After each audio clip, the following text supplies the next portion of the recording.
Hola, buenas noches. Queremos darle la bienvenida a todos y a todas a la conversación pública que es parte del 9º Festival REC Itinerante.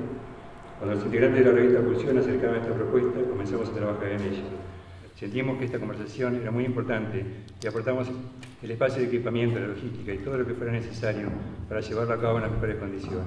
Es un orgullo como facultad recibir artistas como Lucrecia Martel y César González. Agradecemos su generosidad y agradecemos a ustedes que estén aquí, porque la resistencia se construye entre todos y todas. Gracias.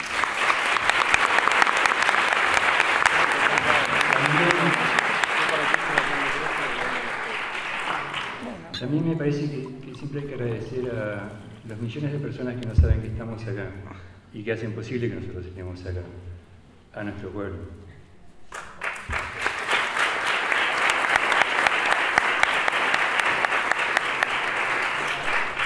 Y ahora, con ustedes. Bueno, muy buenas noches. Nosotros también queríamos empezar agradeciendo la posibilidad de que se dé esta conversación pública a 100 años de la reforma universitaria en una universidad pública. No nos parece un gesto menor, porque nos parece que también este es el espacio donde se tienen que dar estos cruces. Así que bueno, en principio yo también voy a leer para no perderme. A la Facultad de Bellas Artes, agradecerle, a la Secretaría de Producción y Comunicación y en especial a Natalia D'Agati, que está acá presente, y que fue con ella con quien empezamos a conversar la posibilidad de que se diera este encuentro. También queremos agradecer al Departamento de Artes Audiovisuales y al jefe de departamento Franco Palazzo, y por supuesto al Festival REC, que es donde se está dando el marco en un Festival REC expandido de esta posibilidad. También queremos agradecer al grupo Mujeres Audiovisuales, que están en este momento presentes aquí, generando el registro de lo que va a ser esto, un colectivo de cineastas mujeres que me parece que es importante nombrarlo y que esté presente también. Luego, una muy escueta presentación del espacio desde el cual propusimos esta conversación. Revista Pulsión surge a fines del 2015, es una publicación en papel que se dedica a reflexionar, a generar un espacio de reflexión crítica sobre el audiovisual, pensando la reflexión crítica como una pata también de la realización. Partimos de pensar que como realizadores que somos también, como creadoras y creadores de imágenes que somos, el momento de la reflexión o de la generación de pensamiento está preñado, digamos, en el momento también de la generación de obra, y creemos que a partir de poder generar palabraje, de poder generar retórica alrededor de lo que hacemos, también construimos obra y también potenciamos nuestras miradas. En ese sentido, también invitarles a la presentación del 9º número que va a ser mañana en el Festival FestiFreak, que está sucediendo en estos momentos también y al cual les invitamos a asistir. Ahora, bueno, presentar a las dos personas y agradecer también a Lucrecia Martel y a César González por venir, por aceptar esta invitación de tener este primer encuentro público aquí en la facultad y poder conversar un poco. Nosotros simplemente vamos a generar un pequeño ámbito de algunas cosas que seguramente van a demoler y a partir de ahí poder... ¿Ves? Ahí empezó. Ya empezaron a demoler. Y a partir de ahí, que es lo más interesante me parece, eso, generar como un espacio de conversación entre ustedes y que ustedes puedan preguntarse y generar a partir de este cruce lo que vaya surgiendo, que no sabemos qué es lo que va a ocurrir. Bueno, Lucrecia Martel y César González, realizadores que cuentan con diversas producciones, pero con 4 largometrajes cada uno. En el caso de César, Diagnóstico Esperanza, del año 2013, ¿Qué puede un cuerpo?, del año 2015, Atenas, del año 2016, que es la tapa de nuestro 7º número y en el cual hay una conversación que tuvimos con él, Exohomologesis, del 2016, y Lluvia de Jaulas, que es pronta a estrenarse en este año 2018. En el caso de Lucrecia Martel, La Ciénaga, del año 2001, La Niña Santa, del año 2004, La Mujer sin Cabeza, del año 2008, y Sama, del 2017, que es la tapa de nuestro número anterior, Rosar lo Real. En estas filmografías, que son bien diversas entre sí, nosotros arriesgamos posibles puntos de encuentro que nos parecían importantes destacarlos, como para generar, digamos, un primer piso. Nos parecía que son dos realizadores que piensan y construyen imágenes desde sus lugares de pertenencia Y eso nos parecía destacable, sobre todo en las 3 primeras películas. En el caso de Lucrecia Martel, Salta, y en el caso de César, el barrio Carlos Gardel. Y ¿querés ayudarme, Ponzi? Sí, no, el lugar de pertenencia en un sentido general, digo, en ese acervo de sensible que para ellos construye ese lugar y sobre todo una búsqueda de un corrimiento, ¿no? De cómo poder mirarse y mirar eso desde, bueno, tratar de superar el propio prejuicio, digamos. Encontramos una relación muy cercana entre, digamos, en los dos casos de los cineastas, en el trabajo de su mirada particular, que termina, como, bueno, hablamos recién un poquito antes de entrar, degenerando la percepción, degenerando un poco los géneros, degenerando un poco el cine, o haciendo cine a secas, no sé. En ese sentido, bueno, hablábamos también hace pocos minutos que nosotros habíamos hablado de cierto realismo extrañado, cierta apuesta por generar cierta convención realista para después fisurarla. Bueno, ahora me gustaría que vuelva un poco ese debate porque hubo varias cuestiones en relación a la palabra realismo y también una apuesta a la ficción, ¿no? En ambos casos, que también es una palabra que generó cierto ruido. Así que bueno, por ahí son como estas las palabras que queríamos constelar como para empezar a jugar y empezar a generar el ámbito de la conversación. Un poco hasta acá la presentación, vamos a ver qué va surgiendo y nada, muchísimas gracias a César González y a Lucrecia Martel por estar acá y a todos ustedes por acercarse.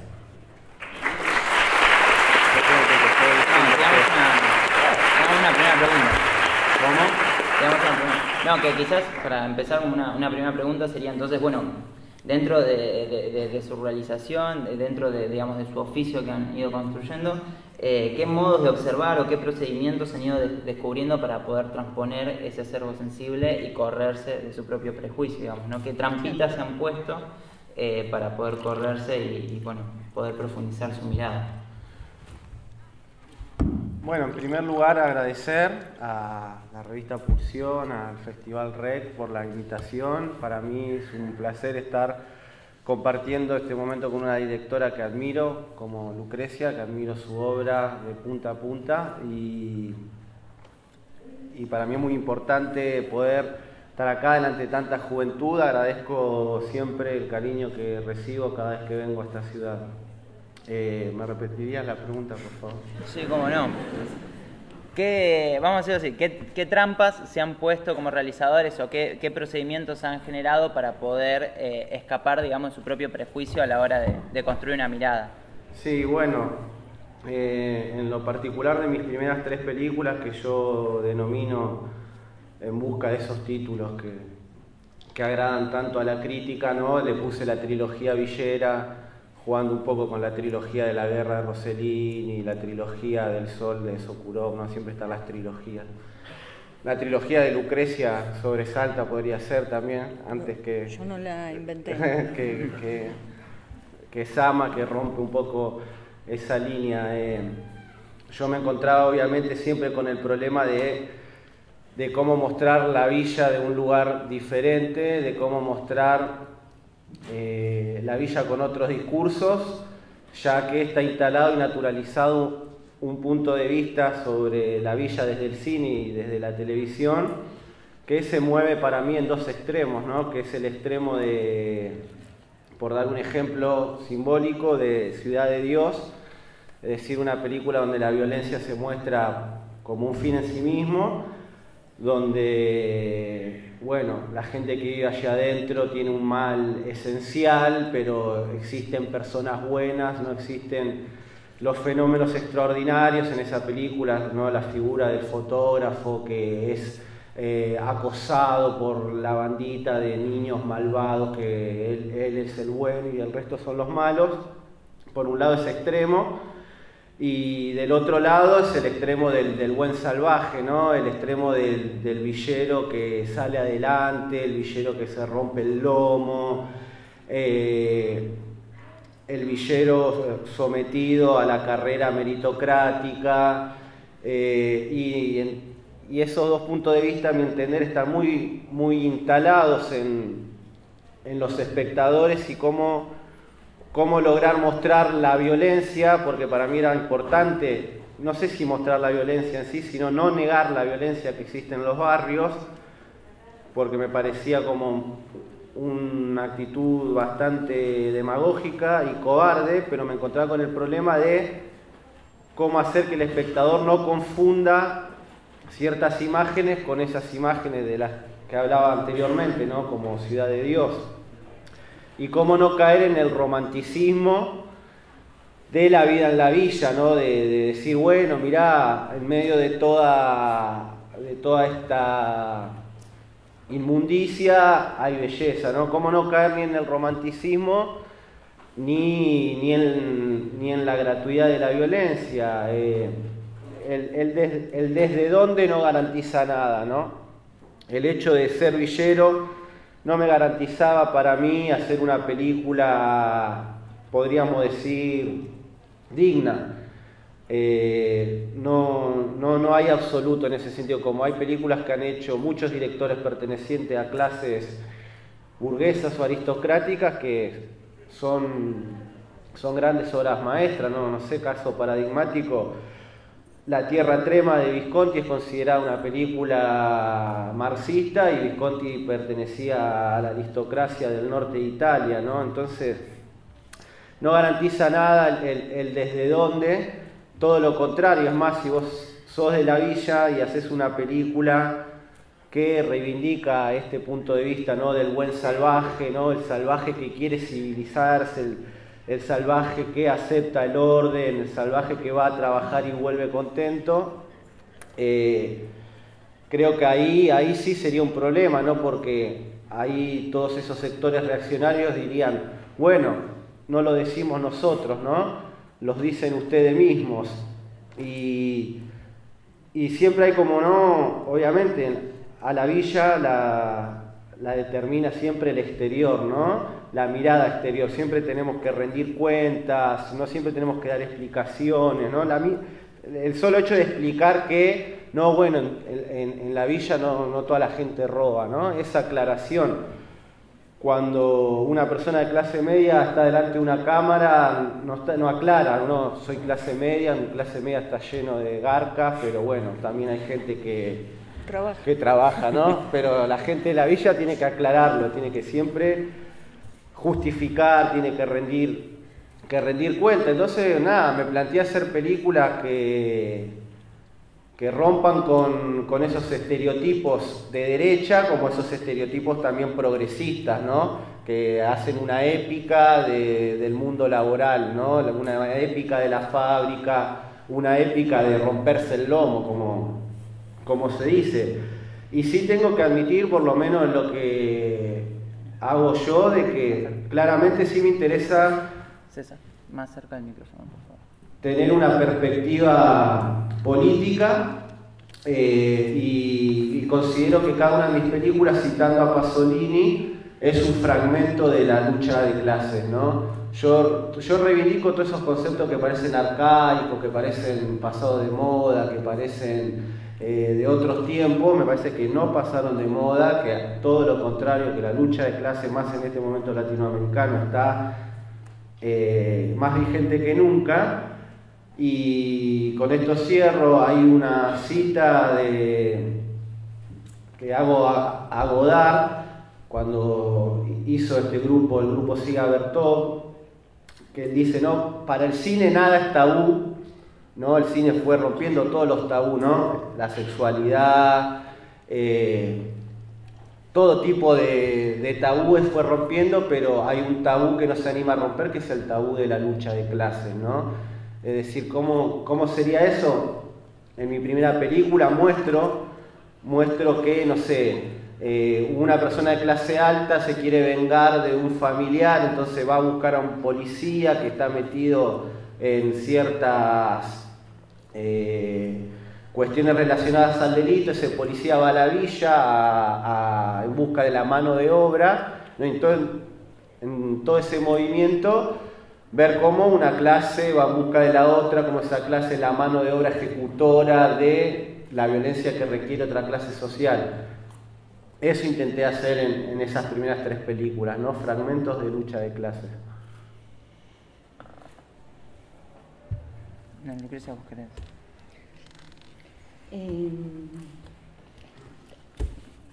Bueno, Me parece que siempre cuando uno quiere narrar cualquier cosa, sea donde uno esté, en qué parte de la ciudad uno esté viviendo, hay un primer límite que creo que todos lo percibimos, algunos tienen más o menos habilidad para expresarlo, compartirlo, pero es una dificultad de que lo que nos rodea sea satisfactorio por completo para cada uno de nosotros. A mí me produce admiración la publicidad, en primer lugar, donde la gente se satisface en la misma publicidad, ¿no? La gente hace un caldo y ya están todos tan contentos. Y todos reconocemos en eso algo que nos es ajeno. No quiero hablar mal de una persona, pero voy a citar, yo creo que hasta Maru Botana se siente incómoda y no siente satisfacción por tomarse un caldo, ¿no? Y en esa siempre doy este ejemplo y me da pena, un poco creo que es por envidia, digo, hablar mal de Maru Botana. No, porque digo, pues ella está siempre sonriente y feliz. Y me parece que todos, aún esas personas que usamos como ejemplo de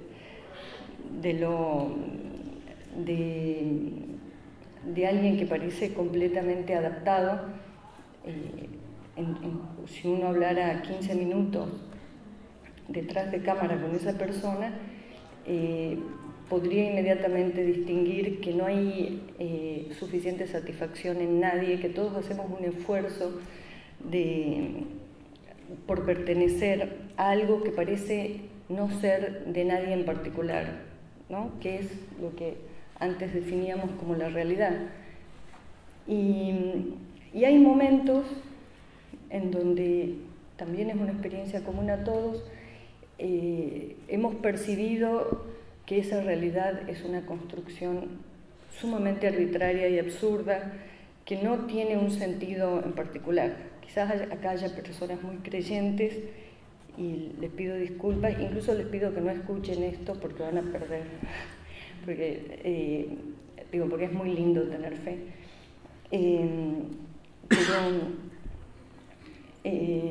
Cuando todos hemos experimentado en algún momento el sinsentido, algunas personas lo experimentan de manera tan desbordada y son los ataques de pánico o esas situaciones de abismo en donde uno siente que vio y lo que hay es la oscuridad.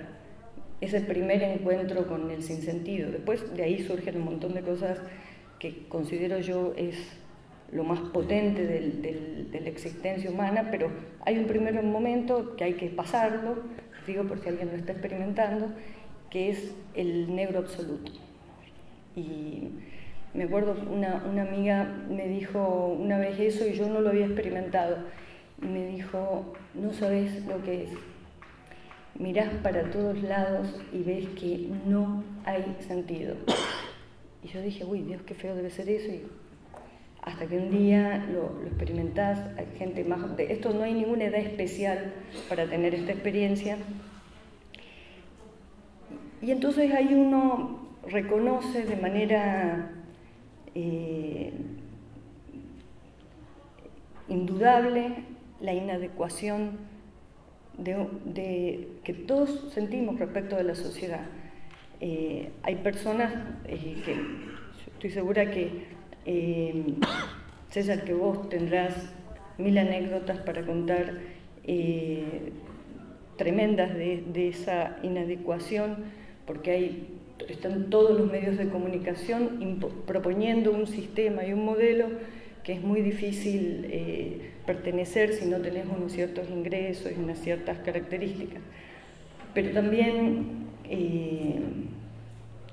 como te digo, en cualquier barrio la inadecuación se experimenta. Y entonces, digamos, ¿cuáles son esos momentos que eso fue para mí lo que me movió al cine? Donde es el momento donde uno dice, pero esto es todo inventado. no hay nada que no se pueda cambiar. No hay nada a lo que me tenga que ver obligada, porque no es que si sigo un camino voy hacia la felicidad. Piensen que yo tengo un pasado católico, místico, hasta los 15 años, donde imaginaba que había un destino de felicidad. No me lo imaginaba muy bien, pero me imaginaba que era algo como Dios, qué sé yo. Entonces, ese instante donde uno... es hablar de Dios, ¿qué pasa? Ese instante donde uno, lo que yo lo llamo, antes llamaba la grieta, pero ya no se puede usar más esa palabra, la falla, llamo la falla, que es ese momento donde lo que parecía natural se revela como un artificio. Un artificio que puede tener 10.000 años, 2.000 años, supongamos el machismo. Es un artificio que quizás lleva 10.000 años, no sé, debe haber alguien acá que sepa más esta fecha. No sé, esa cosa teleológica de las religiones, ¿cuántos años llevarán de existencia? 5.000. Me encanta dar fechas de cosas que no sé. Lo próximo son los porcentajes. Y entonces, esas cosas, cada uno de ustedes podrá identificar en su vida esos instantes que nos revelan el artificio. Mi entrenamiento, perdón, porque la pregunta era cuáles son las cosas que uno se inventó, las herramientas para poder ver, porque realmente la educación que recibimos, que es cara, aunque sea pública, nuestra educación que es cara, que nuestros padres hacen tantos sacrificios, no hacen sacrificios para que seamos hippies y nos droguemos, hacen sacrificios para que seamos abogados, para que seamos arquitectos, ni siquiera para que seamos directores de cine. Los padres hacen sacrificios para que estemos en algún lugar de la sociedad donde la vida nos sea más fácil. Entonces, esa educación que recibimos probablemente no es lo que pasa en esta universidad, hablo de otras universidades. Esa educación que recibimos es un tabique, con sus mejores sentimientos, es también lo que obtura un montón de posibilidades de entender y percibir la realidad. Además está la familia, y esto que parece un determinismo terrible, puede ser vulnerado, y casi diría yo que el objetivo último de nuestra educación es que consigamos herramientas con las que podamos desarmar lo propio que fue construido. Pero estos chispazos, digamos, cuando uno empieza a usar esas herramientas, primero necesita ese momento de percepción del absurdo, del sinsentido. Quizás es posible, no lo niego, tener una visión religiosa sobre la existencia y el sinsentido no sea una necesidad. Yo, como pasé de católica mística a hereje, blasfema, y ahora abortista trola, no sé cómo llamar, mi nuevo estadio.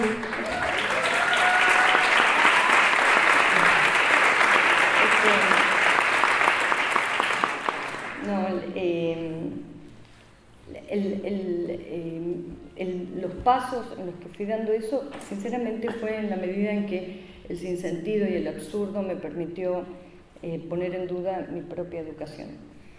Y un ejercicio que hice, que es el único que reconozco, así, este momento de viveza de mi pasado, es acordarme de cosas donde yo sentía que dejaba de ser una cosa o que se me abría una puerta.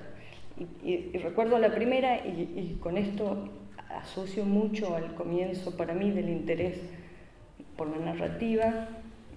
Cuando estaba aprendiendo a leer, yo nunca fui de esas niñas dotadas que a los 4 años ya escribían, no sé, leían, no sé si vieron que ahora todos los niños manejan el iPad, bueno, los que tienen iPad pero hacen un montón de cosas que, no sé, antes lo aprendíamos a los 6, 7 años. Yo soy de esa generación. Y la lectura era una cosa que me parecía imposible.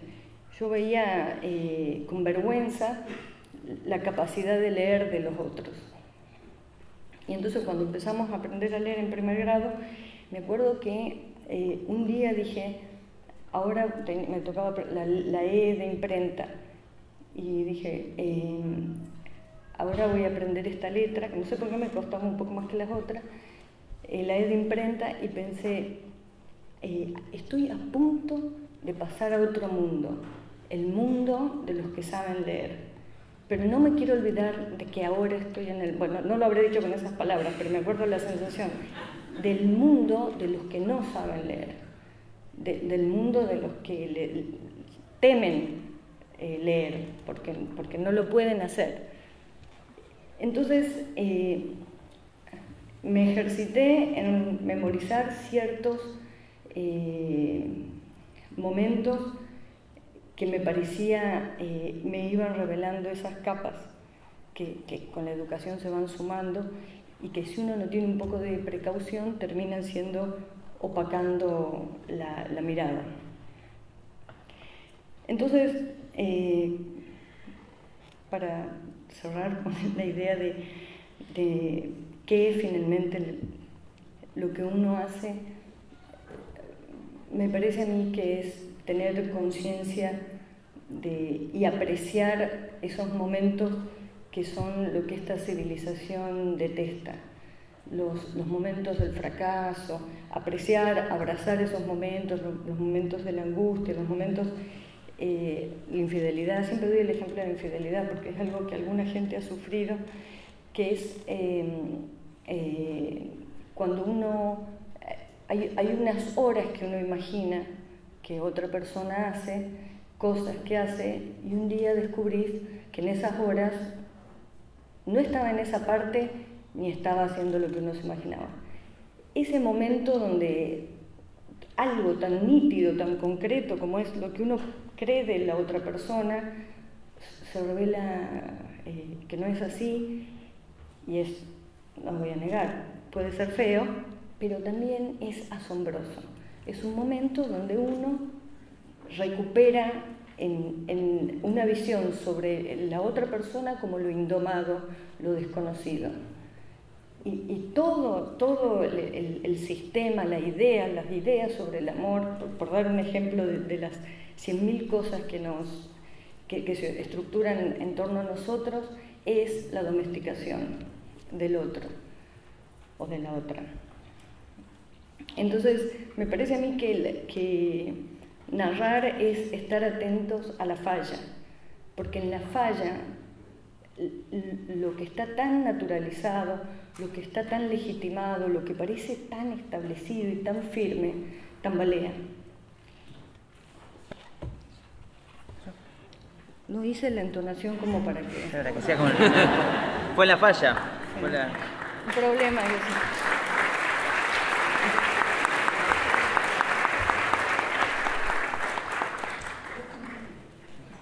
No, siguiendo un poco esta idea, me parece interesante de buscar la falla, buscar como el chispazo donde todos se corren. Preguntarles cuándo creen que, más cuándo dan como, qué buscan en la imagen, digamos siguiendo esta idea de buscar que la imagen nos corra. Bueno, cuándo piensan que una imagen que están trabajando, creen que la encontraron, creen que es eso, ¿no? Digo, ¿cuándo terminan de estar seguros o no de que pudieron superar el prejuicio, por decirlo de alguna manera? Es decir, ¿cuánto tiempo de elaboración le dedica a una imagen hasta que dicen, bueno, por fin logré correrme el prejuicio, ¿no? Porque muchas veces pasa que uno trabaja sobre un material con una intuición y el mismo material nos devuelve que quizás nuestra intención o lo que nosotros queríamos depositarle al material era errado, y había algo incluso más profundo, ¿no? Y ese procedimiento es muy complejo, no sé si llamarlo procedimiento, pero bueno, ese proceso es muy complejo. Quizás si tienen alguna experiencia sobre eso, que estuvieran buscando algún material y de pronto verse que en realidad estaban trabajando sobre otra cosa, y hasta qué punto deciden trabajar o ir en busca de eso. Yo lo que puedo decir con relación a eso es que siempre he filmado con muy pocos recursos y muy pocos medios, y de eso hice como una forma de crear, digamos, no es que lo sufrí, sino que partí de esa necesidad de crear imágenes. ¿Qué tipos de imágenes? Justamente lo que decía anteriormente, ¿no? Que sean distintas, pero bueno, si nos ponemos a filosofar es para estar horas y horas, ¿no? De qué sería una imagen distinta, y obviamente que siempre es perturbador el momento de decidir qué imagen o cuál no, o dónde corta tal plano, o dónde empieza. Es un flagelo, y creo que igual ese flagelo, un poco siguiendo esta línea nihilista que emprendió Lucrecia recién, ese flagelo para mí es importante, no un flagelo destructivo, pero sí un flagelo de uno ponerle el cuerpo de verdad a la obra, ¿no? De ponerle un sentimiento físico, una sensación física, no sé si de dolor, pero sí de ponerle el cuerpo. Yo, mis películas, la verdad que nunca hubo un guión, como se entiende un guión, digamos, yo trabajé siempre así, no porque trabajé con actores no profesionales de la villa, que es ese otro concepto problemático, no profesional, porque sería como lo fácil, ¿no? Claro, como no eran no profesionales, no leíste un guión, ¿no? Digamos, hay todo un sesgo ideológico en eso. No lo hice por eso, sino porque hay una vitalidad en la villa, en los cuerpos de los jóvenes sobre todo, una frescura en cuanto al lenguaje, ¿no? Yo lo llamo que es un lenguaje danza, ¿no? Porque son palabras que se bailan mientras se dicen, ¿no? Hay una gestualidad de los brazos, digamos, se acompaña siempre el lenguaje con algo corporal, y hay toda una cuestión como de acontecimiento en devenir en esos cuerpos, que el guión a mí me genera todo lo contrario, ¿no? Me genera algo rígido y te diría que hasta casi muerto, ¿no? Que uno después lo hace revivir cuando filma, ¿no? Lo que pasa es que cuando uno dice que no hay un guión en la película, inmediatamente decimos improvisación, ¿no? Y lo que creo yo es que cuando decimos improvisación creemos que partimos de cero, ¿no? Como que te levantaste, prendiste la cámara y lo primero que se cruzó lo filmaste, y no es un partir de cero, pero un poco es un partir de cero, pero hay siempre una dirección. Yo no creo en el guión porque justamente quisiera que en la vida no haya guión. Justamente no hablamos de la familia, hablamos de la escuela, hablamos de la universidad, son todos guiones que uno va siguiendo en la vida, ¿no? El guión es que a tal edad tengo que terminar la secundaria, después la secundaria tengo que ir a la universidad, terminar la universidad, tengo que ser profesional, ¿no? Y un guión, y no nos animamos a romper ese guión, porque si no está escrito, aunque no esté escrito materialmente, y hay algo que decía Siga Bertov, que es un cineasta que me encanta, que es uno de los que teorizó sobre el no guión, que el guión es un invento completamente no solo de Hollywood, ¿no? Sino del capitalismo, ¿no? Porque tiene que estar ordenado esto. Y Bertov dice que si el primer sovietismo no se animaba a romper con el guión, hubiesen hecho la revolución. La revolución justamente es una improvisación, decía él, ¿no? Que hacen, digamos, a ver, el guión es que tenemos que seguir con el zar Nicolás, ¿no? Estamos en la Primera Guerra Mundial, hay que vencer a Alemania, ese era el guión de Rusia en 1917. Y bueno, aparece los soviets, los bolcheviques, y hacen la revolución. Un poco trayéndolo de los pelos a la actualidad, en estos cuerpos con los que trabajo, estos jóvenes, justamente el guión quitaría un poco la magia cierta metafísica que existe en la materialidad de esos cuerpos y cómo, más que nada, más que imagen o cómo, sino realmente cómo transmitir y traducir esa vitalidad en imagen, ¿no? ¿Qué sería una imagen de villera, ¿no? ¿Qué sería? ¿Simplemente la miseria, las casas de chapa y cartón? No, sino que me interesaba mostrar, sin romantizar, vuelvo a decirlo, sin hacer ninguna épica de la miseria, sin negar la denuncia, ¿no? Que yo reivindico la palabra denuncia porque justamente hoy el consenso dentro del disenso, ¿no? Dentro del cine independiente es que si una película no denuncia es artística, mientras menos denuncia y menos anclada a la contemporaneidad o mientras más abstracta sea es más artística, ¿no? Y eso está fijado en el mundo del arte. Y creo que también las escuelas de cine, por lo que yo he charlado con personas jóvenes que están estudiando cine, es una tiranía el guión, ¿no? Se les mete como un miedo, un terror a los jóvenes que hacen cine, de que si no hay guión no es posible hacer ni siquiera un cortometraje de 2 minutos, ¿no? Si no lo escriben y está bien, interior, día, si no está todo bien esquematizado. Y justamente, ¿por qué pienso esto? Porque no separo el arte de la vida. Yo soy de los que creen que no puede haber separación entre el arte y la vida. Entonces no puedo, por un lado, tener un esquema y en la vida el otro. No por una coherencia, no sé qué, siempre digo qué palabra usar, ¿no? Porque la palabra verdad es como, hay también, ¿no? Uno ya, la verdad, es la religión, la verdad. Pero no se me ocurre tampoco una palabra mejor para hablar a veces, para que se entienda, ¿no? Es una palabra que identificamos con cierto moralismo, pero a veces no se me ocurre otra palabra que sea más adecuada. No sé si lo logré, pero por lo menos ese fue el intento. Obviamente yo miro algunas de mis películas y, como le debe pasar a muchas personas, que ven algo que hicieron anteriormente y te querés matar, si me hace escena, ¿cómo pude haberla hecho así? Algo que me parece muy importante para mí es el despertar que tuve con la cuestión del feminismo, ¿no? Era algo que yo como director hasta hace 2 años me hago cargo, 3 como mucho para abrir un poco el paraguas, pero fueron 2 años, no lo tenía en cuenta, ¿no? Y un poco, lo digo irónicamente y un poco no, te cagó la vida, por decirlo. Yo ahora miro una película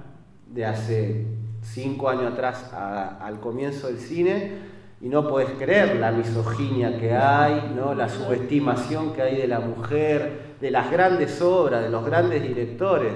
Y decir, ¿cómo puede ser?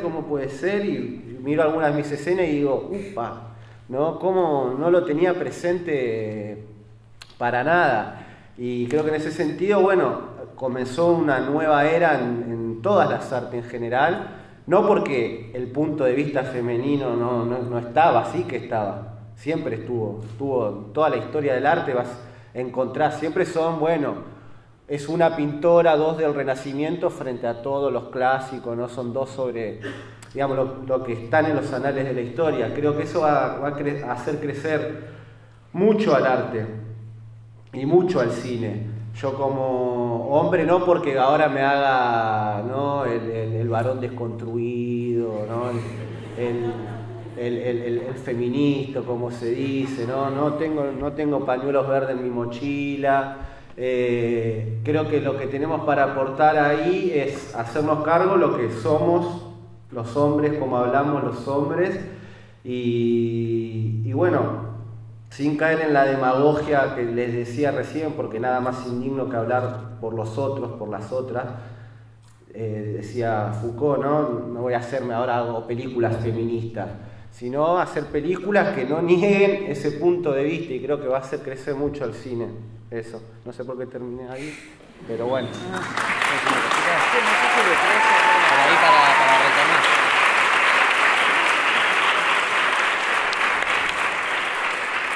Bueno, me he tocado por ahí preguntarte en relación a varias cosas que habló César. ¿Cómo es para vos, Lucrecia, la relación con la ficción, con el guión? Digo, porque me parece que están un poco, no sé si en las antípodas, pero sí tienen procesos distintos. ¿Cómo se traduce en vos eso, digamos, ¿no? Ese proceso de trabajo desde la escritura, o cómo pensás la relación entre cuerpo y palabra?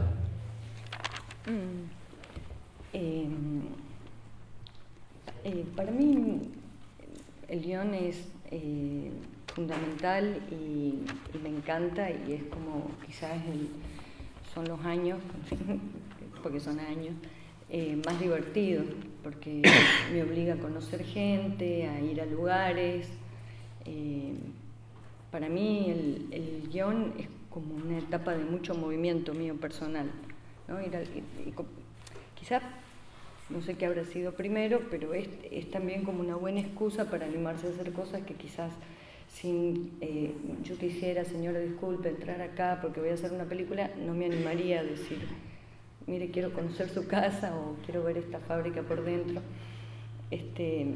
Así que para mí es algo importante, entre otras cosas, porque me da mucha felicidad esa etapa.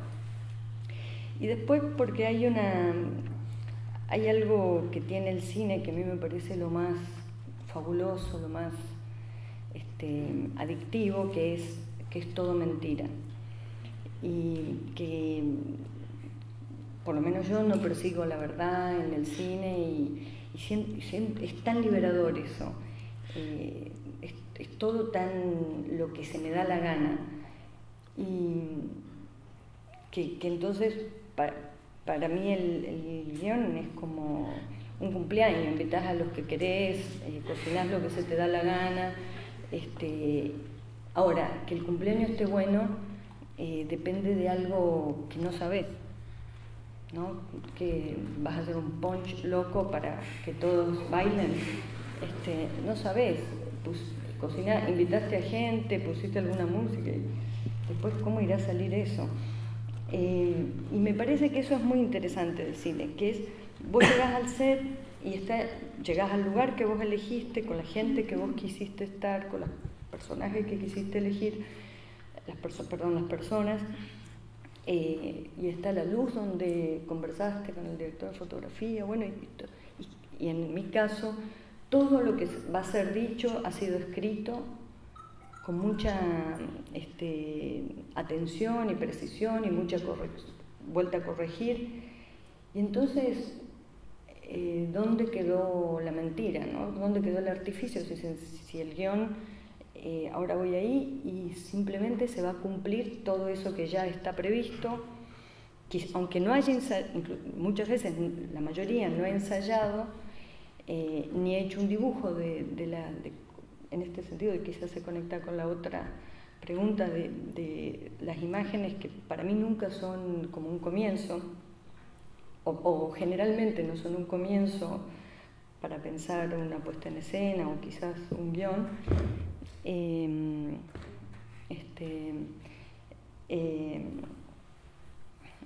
Me perdí. Que las imágenes no son el comienzo para pensar un guión, sino claro, como resultado. Sí. No, era en relación al guión. El guión, sí. Y uno llega, llegás ahí, entonces, ¿qué puede pasar? ¿Qué puede pasar que no sepas? Y es exactamente eso, que antes lo llamé falla. Es eso lo que uno persigue, es en esa construcción, en ese artificio, que en la combinación de esas cosas suceda algo.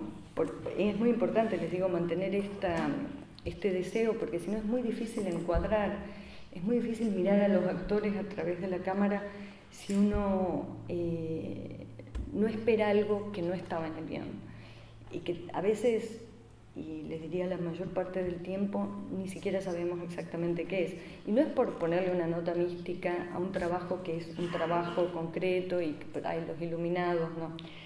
simplemente porque me parece que eso es lo propio de la experiencia humana. No creo que sean los artistas, que detesto a los artistas, les digo por si acaso alguien después quiere una selfie, trate de no decir que es artista.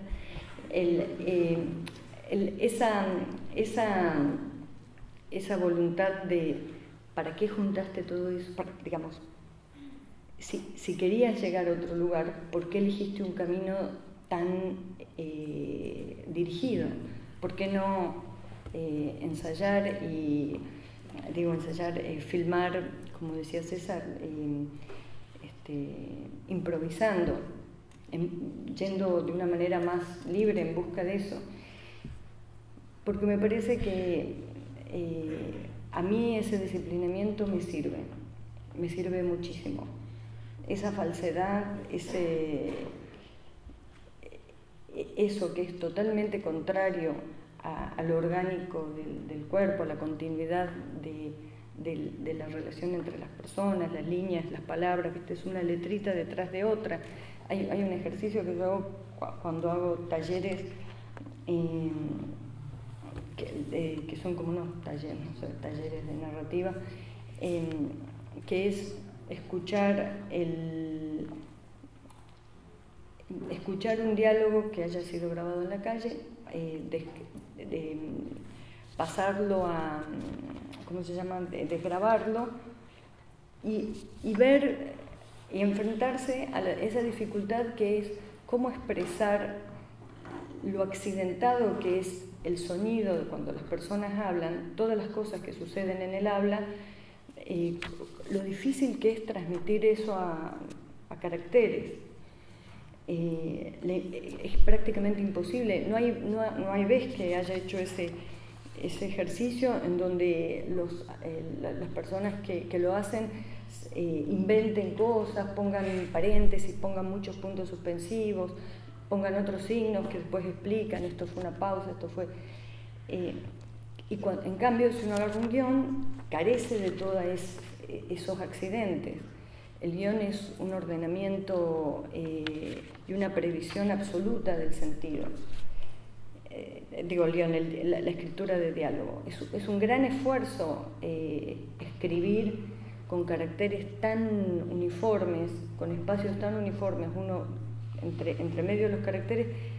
Qué difícil que es expresar el accidente de lo que es el sonido del diálogo, ¿no? Entonces, todo esto para decir en contra y yendo en tu dirección, es como un avión que quiere... Sí, aterrizar. Esto va en contra, todo esto hace que el guión sea un peligro. A mí eso me sirve porque me dispone a una búsqueda en el set. En la locación hay algo que yo sé que no está ahí y que lo voy a tratar de encontrar concentrándome mucho a través de mirar por la cámara o concentrándome mucho en lo que va a suceder ahí, con todos los elementos juntos. Hay una idea que a mí me sirve mucho para trabajar en la situación, en el set, que es la idea de inmersión, que no existe cuando uno escribe. El papel es la apoteosis de lo visual, y el set es un volumen de lo plano, de lo, digamos, todos estos ordenamientos que tiene un papel, esta organización, todo esto que ya hemos dicho de los caracteres y qué sé yo, es lo contrario exacto de la inmersión, que siempre implica un volumen y implica un sistema. Cuando uno tiene un actor y el otro, y entonces se prende la luz y entonces va a pasar lo que uno ha escrito. En ese volumen hay algo que hay que estar muy atento para ver si uno lo pesca, que quizás sea la falla, y que infinitas veces no están, incluso uno termina la película y no la ve, incluso pasan los años y uno ve que en la película no estaba la falla, no encontró la falla, y de golpe un día, por suerte, ahora que hay Instagram y Facebook, alguien dice algo y decís, uy, esta persona vio algo y quizás apareció. Y entonces uno se vuelve un poco más indulgente. Pero es eso, el guión es una limitación, pero es lo que más me fascina del cine, ¿no? Ese artificio, que digamos, revela esa mentira que es el cine.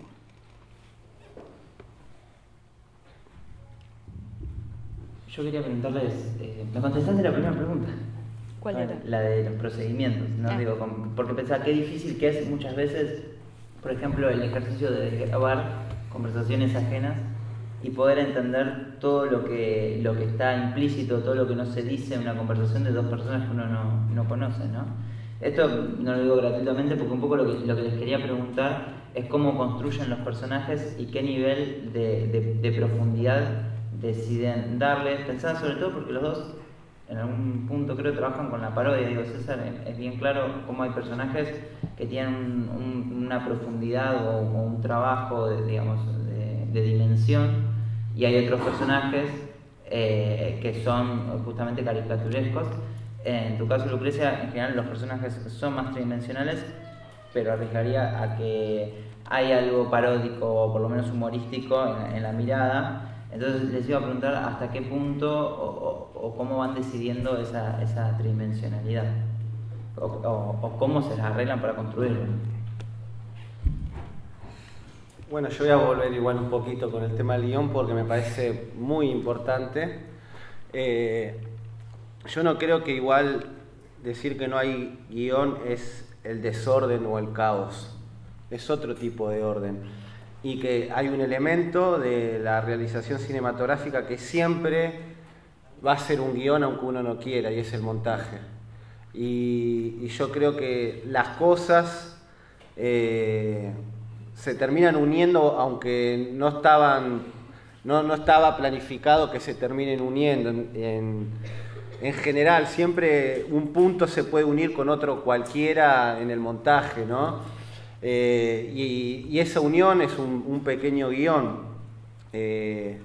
No, vuelvo a decir que hay que sacarle esa mirada que tenemos del no guión igual a improvisación. Para mí es otro tipo diferente de ordenar una película, porque no es que, vuelvo a decir, bueno, mi ideal sería levantarme un día, salir a filmar, terminar ese día con todo lo que filmé y ponerme a editarlo.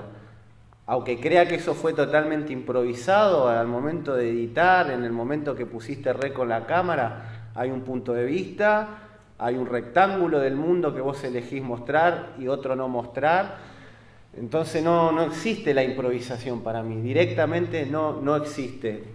Es otra cosa, y también por la particularidad que hace, vuelvo a decir, ¿no? la palabra, la vitalidad, como vivir a cara de perro, como sería también filmar a cara de perro, ¿no? Como filmar ATR, como dicen los pibes ahora, ¿no? Y las pibas. ¿Cómo se traduce en una imagen cinematográfica el ATR?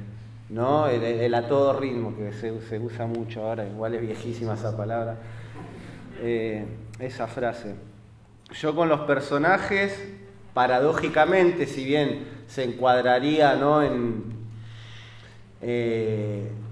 en lo cuasi documental, no tengo ningún problema en eso, ¿no? Porque hay que tratar de romper con el consenso de los criterios, ¿no? La ficción por un lado, el documental corriéndole atrás, ¿no?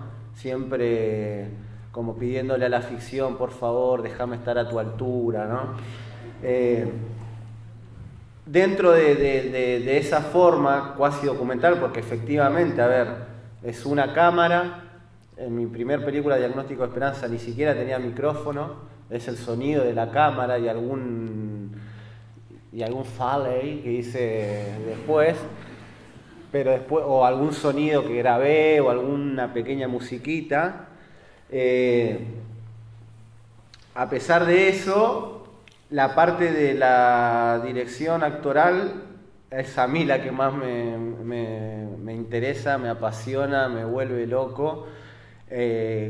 Y intenté dentro de ese supuesto realismo, de ese supuesto naturalismo, hacer cosas que dentro de ese mundo meterlo, ¿no? No meterlo como algo, como un flashback o como un sueño, ¿no? Sino como parte de la narrativa, no irme a un primer plano de los personajes que ni se mueven o planos, algún plano secuencia, no por el solo hecho de que, mirá, cuánto dura ese plano, qué loco, sino que diga, no sé si que diga algo, pero que no sea porque sí, y buscarle la poética a la realidad, por decirlo de alguna manera, si bien no existe la realidad o no hay peor cliché en el cine. Hay dos clichés que a mí la verdad me parecen muy graciosos porque se dicen en todas partes del mundo, todo el tipo de cineasta, ¿no? O es contar una historia o mostrar la realidad. Contar una historia pero la credencial para ser cineasta. Que es raro, no se dice contar una historia, no mostrar una historia, ¿no? Se dice contar.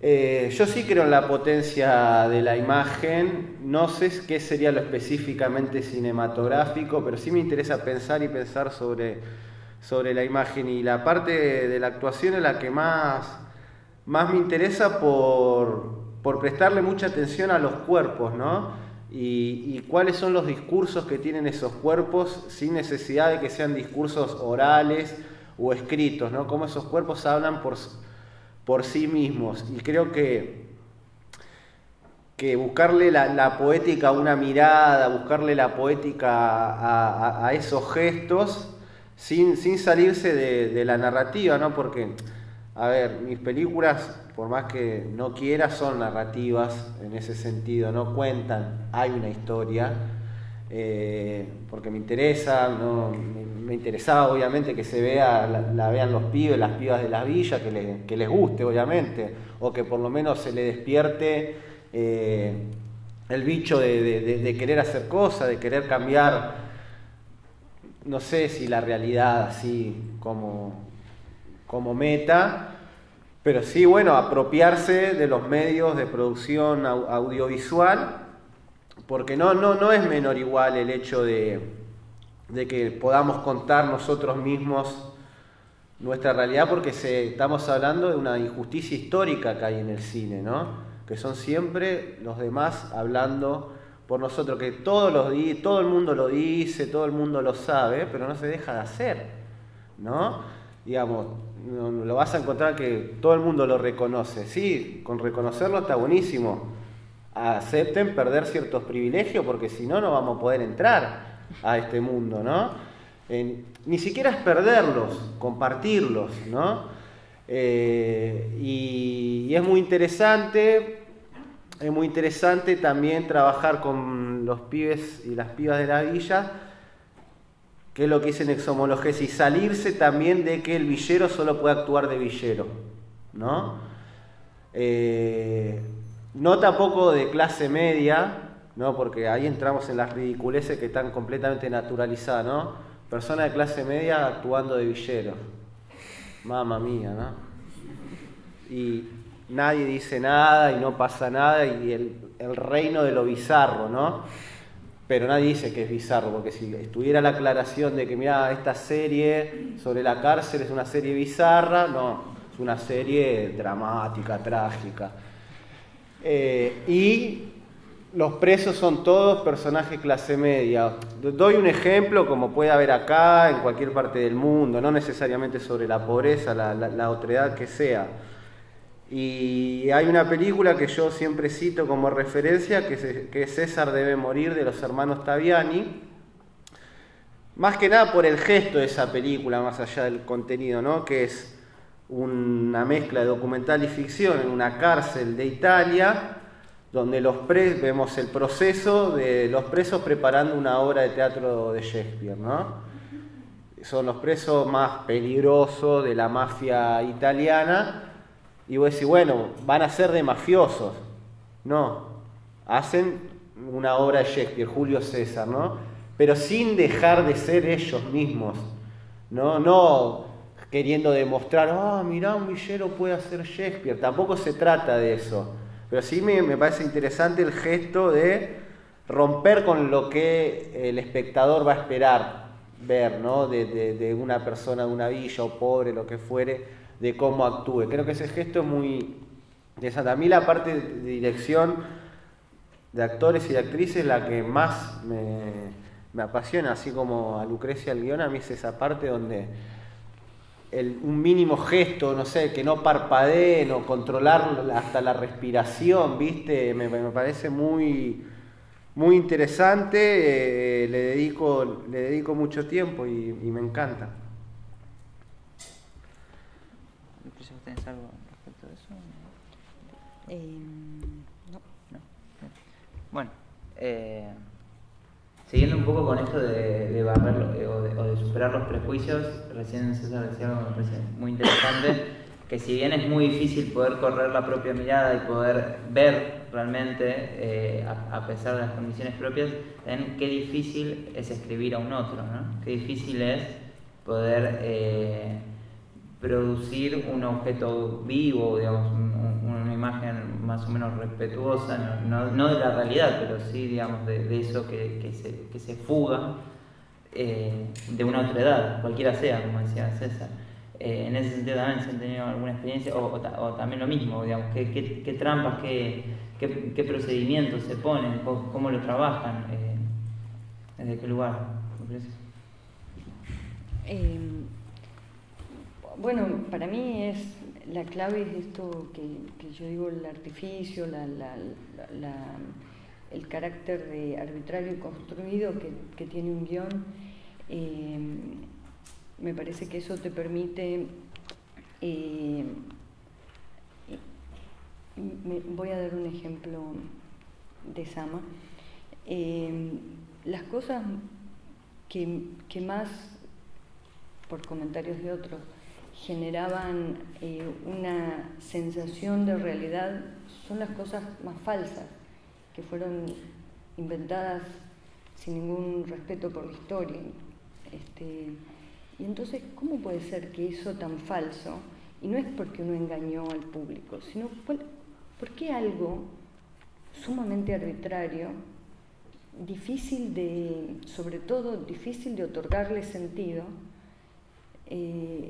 se transforma en lo que el espectador y yo como espectadora en el set percibís como más contundente, o como decía César hoy cuando conversábamos, lo que genera un anclaje. Por dar un ejemplo, capaz que la llama o la cacería como conejos que hacen ahí con los indios vestidos pintados de rojo. ¿Por qué pasa eso?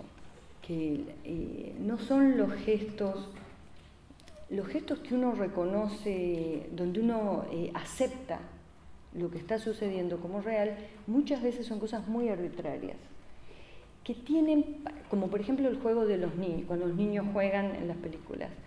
Hay cientos de películas donde los niños juegan en rondas o a juegos rarísimos, que el problema que tienen esos juegos, que han sido pensados por un adulto que se olvidó cómo era jugar, que jugar no tiene reglas tan claras vistas de afuera.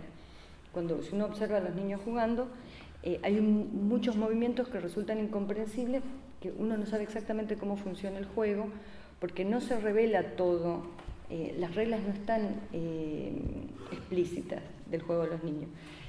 Entonces, por ejemplo, en todas las escenas que yo hice con niños, lo que intenté es que sucedieran cosas muy arbitrarias, que no tuvieran una explicación y que quizás nos dieran esa sensación de un fragmento, de una lógica mayor que no está presente en la película. Y esa argucia que estaría dentro de lo que YouTube sería ¿cómo se llama? Un tutorial para hacer cine, es escamotear la completud, por darle alguna explicación, que a mí me sirve también para encuadrar. Si uno, digamos, aceptando esta cosa que es lo que me pasa, que a mí no me sirve pensar la imagen si no estoy en el set, pero ¿qué principios son útiles para esa construcción? Y evitar la idea inmediata, porque hay un problema terrible, no sé, César, si te pasará, pero la realidad, la imagen tiene un poder y aparte se lo hemos otorgado ese poder con nuestra cultura, de referencia. Es tan, ¿no? Sí, un segundo de esto, es muy difícil que yo diga una radio. Esta es una copa. Puedo confundir y quizás decir una jarra, porque fue un frame, pero es tan contundente la imagen, es tan fuerte su referencia, su relación con el referente. En cambio, el sonido, entonces, cuando uno encuadra, yo trato de evitar la completud de esas ideas que inmediatamente nos hacen sentir, estamos en la cocina, es el padre y la madre, son los hijos, estos son parejas, estos no son pareja, acá todas esas cosas que la imagen establece muy rápido, de cosas invisibles, de cosas muy sutiles como son las relaciones humanas. La imagen puede darnos muy rápidamente una base. Yo, cuando encuadro, trato de sustraerme de esa seguridad, porque me parece que en el momento en que esas cosas se asientan, hay un estado de alerta que es muy interesante del espíritu humano que empieza a desaparecer. Hay una inquietud que desaparece. Y a mí me gusta como compartir con el espectador la ambigüedad por eso, porque genera un estado de alerta, porque los significados no se establecen tan brutalmente y decís, digamos, ¿cuánto demoramos? Este es mi ejemplo recurrente. ¿Cuánto demoramos en saber que Julia Roberts y Richard Gere van a terminar juntos en Pretty Woman? Absolutamente nada, porque ya vimos el cartel. Y porque es muy difícil cuando ves dos nombres de personas conocidas, a las que seguramente ya uno imagina que le pagaron un montón, que vaya a ser para que se peleen. Y la música, digamos, las cosas se clavan en la tierra. Y a partir de ahí son muy poquitos los espacios que queda a uno para moverse. En cambio, en esa idea del mundo flotante, me parece que permite que suceda el pensamiento del espectador, que es una cosa que yo aprecio muchísimo, que es que haya tiempo para las propias cosas, no para enloquecer con la película, sino para enloquecer consigo mismo. Que sinceramente, cuando tengo, gracias a las redes, acceso a un espectador que no me habla de la película, sino de algo que la película disparó en sí mismo y que en lo extraordinario es lo que ese espectador te aporta, es como la satisfacción más grande, ¿no? Y no me acuerdo para dónde iba. La ambigüedad, no sé. La ambigüedad. No, yo reivindico algo que dijo, que es la cuestión de la potencia de lo falso, que es un concepto de Gilles Deleuze. La potencia de lo falso y que a veces doy un ejemplo siguiendo con esta línea de las emociones que te genera el cine, y por algo me dedico al cine también, porque, en la realidad no lloro como lloro cuando veo una película. En la realidad capaz no se me cae una lágrima, pero estoy viendo una película, en cierta escena, miro películas narrativas, con guión, miro de todo tipo de películas, y me conmueven y me hacen llorar. Y capaz que no es que me hace llorar porque es triste, digamos, no lloro con la escena cuando se le muere el hijo a Barry Lyndon, porque te pone una música Kubrick ahí y te hace un zoom inverso del cajón del niño y se te explota el corazón, ¿viste? Pero a veces lloro también de la emoción de sensorial que fue creando la directora o el director, y esa potencia que tiene el cine, es muy importante hacerse cargo, me parece, es importante hacerse cargo. Sí, coincido que uno tiene que tratar siempre de que no que no haya un punto de vista, porque caeríamos en esto de la neutralidad, que para mí la neutralidad siempre es de derecha, ¿no? El centro en realidad es siempre de derecha, ¿no? Se le va cayendo el cuerpo para el lado derecho siempre. Pero sí que obviamente no se le obliga al espectador a seguir un punto de vista y tratar de... Creo que ese es, a mi entender, como la tarea más difícil, ¿no? No dejar plasmado lo que yo quiero decir, sino obviamente pensar en el espectador y en la espectadora, ¿no? Porque también hay como un cliché de, bueno, no, mientras menos me vean, mejor, ¿no? Como no la vieron porque no la entendieron, ¿no? Como tampoco subestimar al espectador, ¿no? Decir, bueno, no tengo que hacer la película que se entienda porque si no el espectador se va a aburrir. Y es importante para mí eso, hacerse cargo, tratar de no dejar, siempre va a quedar algo librado al azar, ¿no? Pero, yo hablo desde mi lugar, yo tengo quizás un punto de vista muy político en ese sentido a la hora de filmar, no estoy como muy parado desde un lugar, algo, volviendo a que vos decías de los personajes caricaturas, las caricaturas en mis películas son los personajes pertenecientes a la burguesía, ¿no? Son ridículos, son estereotipos, ¿no? Y hubo, siempre cuento esta anécdota, ¿no? Que vino un director, no voy a decir el nombre, que me dijo, ay César, los personajes clase media, ¿por qué nos haces así? ¿Qué no somos todos así la clase media? Me dijo, ¿no? Y yo le respondí, ¿viste qué feo se siente? ¿Viste qué feo que te muestren que son todos iguales, que te muestren que los pobres son todos iguales, que las mujeres pobres son todas iguales, que se siente feo, ¿no? Bueno, se siente horrible. Justicia poética, ¿no? Un poco de justicia poética.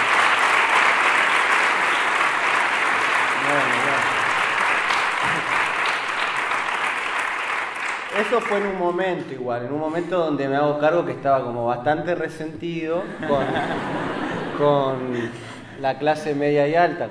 Tengo varios motivos, tengo 5 años que pasé en la cajita como para tenerlo, pero hoy no lo haría, ¿no? Hoy no lo hago tampoco. Creo que fue en su momento una etapa que necesitaba atravesar como esto, como una forma de equilibrar poéticamente algo que a mi entender quizás no todo el mundo lo comparte, que ha hecho siempre el cine, ¿no? Homogenizar conductas, homogenizar, digamos, los villeros nunca tienen problemas psicológicos, nunca tienen introspección, ¿no? Son pura exterioridad siempre, ¿no? Siempre están haciendo algo, ¿no? En las películas nunca lo vas a ver.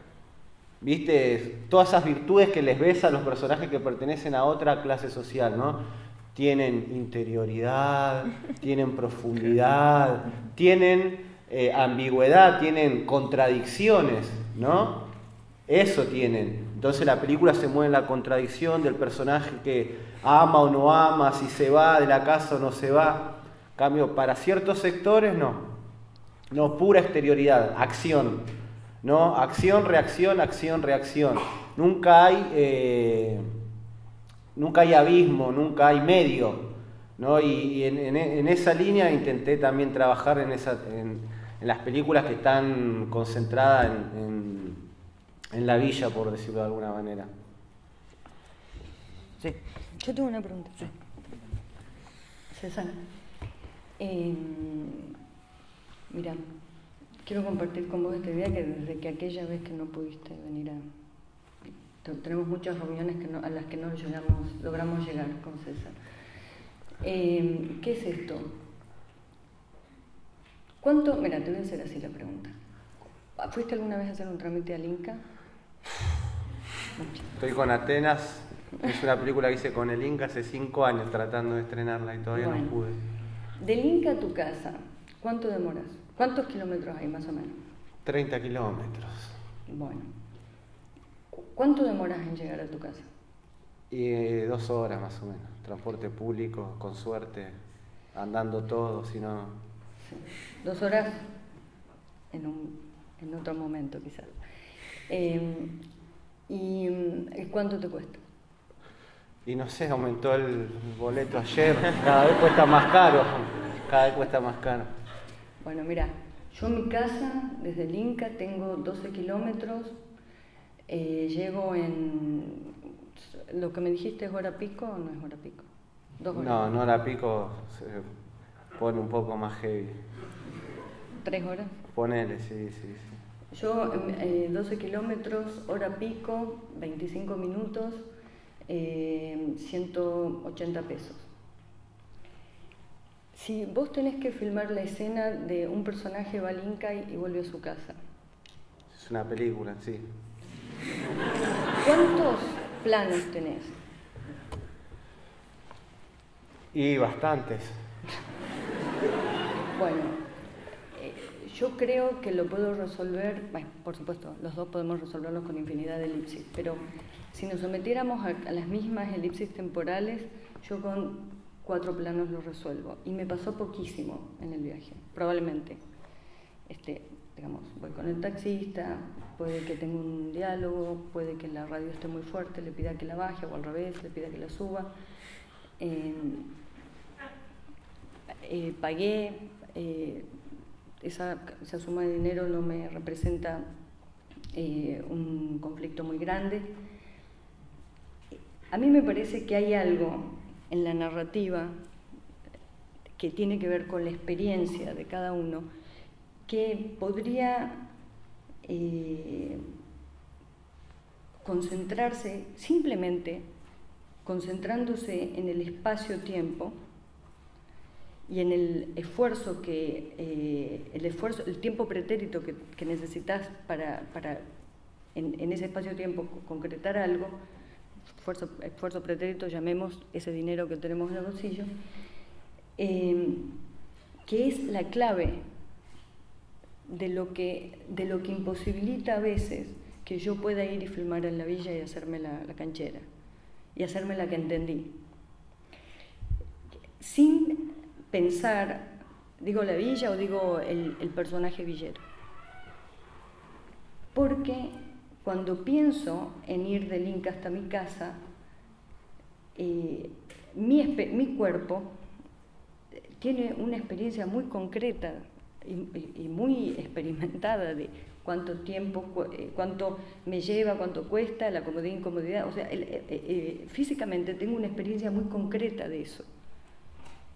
Entonces me parece a mí que hay, mira, otro ejemplo, no sé por ahí en tu casa cómo será la cosa, pero pensá en algún vecino, el más desfavorecido de tu barrio. ¿Cuánto le lleva a bañarse con agua caliente? Entre que se despierta y se baña. Yo más o menos en 20 segundos me estoy bañando con agua caliente. Entonces, cuando hablamos de narrativa y de la imposibilidad de contar al otro, a veces nos salteamos esa cosa tan concreta, que es cuántos, el tiempo que te llevan ciertas acciones, ¿no? Y cómo superar eso, porque también es muy triste pensar que nadie de clase media, que vos no vas a poder contar, o no vas a poder nunca hacer una película en Nordelta. Claro. A mí me encantaría ver qué se te ocurre hacer ahí. O que fulano que filmó en la villa le pifió en todo. Digamos, ¿cómo hacer frente a esta cosa de la experiencia tan en un simple viaje, ya tan extrema diferencia? ¿Cómo ¿cómo hacer para superar eso? ¿Cómo hacer? Porque una cosa, y coincido, y quizás soy una más de las que adhieren a ese discurso, de que la pobreza del cine es que ya llevamos 100 años donde hay una población subrepresentada, donde hay un montón de gente que existió y ya dejó de existir y que no tuvo acceso a ese lenguaje. Supongamos que fuera muy importante, pero bueno, no tuvo acceso a ese lenguaje. ¿Cómo hacemos para superar eso? ¿O cómo hacemos para enfrentarnos a eso? Porque, mira, te doy otro ejemplo.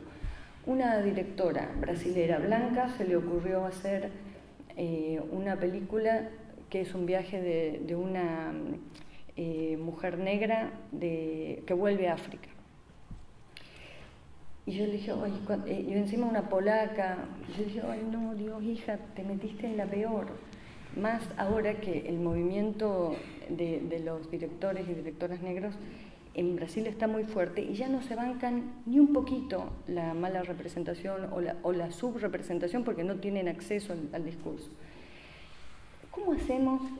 ¿Se te ocurre algo? Porque te lo pregunto sinceramente, porque yo no tengo la respuesta, pero todo el tiempo pienso que sería muy, así como es estúpido, que mi propio prejuicio cada vez que alguien me dice que va a filmar una villa y que tiene una idea y se siente que por eso está comprometido con la realidad y con no sé qué, yo me divertiría mucho conocer tu mirada y decirte, che, me gustaría que hagas una película en Nordelta sobre Maru Botán. Sí, sí. ¿Cómo hacemos frente a eso? Porque este problema, fíjate lo que es la universidad, en su mayoría la universidad es la clase media alta, habrá, digamos, a pesar de que es pública, nos miremos, en un 94% blancos. ¿Cómo hacemos frente a eso? Bueno, te agradezco, Lucrecia. Primero, bueno, te darás cuenta porque no fui a esa reunión, ¿no? No llegaste. Lo que es ir a Capital, para mí implica una aventura, ¿no? De verdad, ir a Capital para mí es predisponerme, tipo ir de vacaciones, como un reviaje, leo, sí. Me sirve mucho para leer. Y yo no voy a la villa porque tengo miedo que me roben el iPhone. Claro. A ver, yo no creo que el problema sea la clase, ¿eh?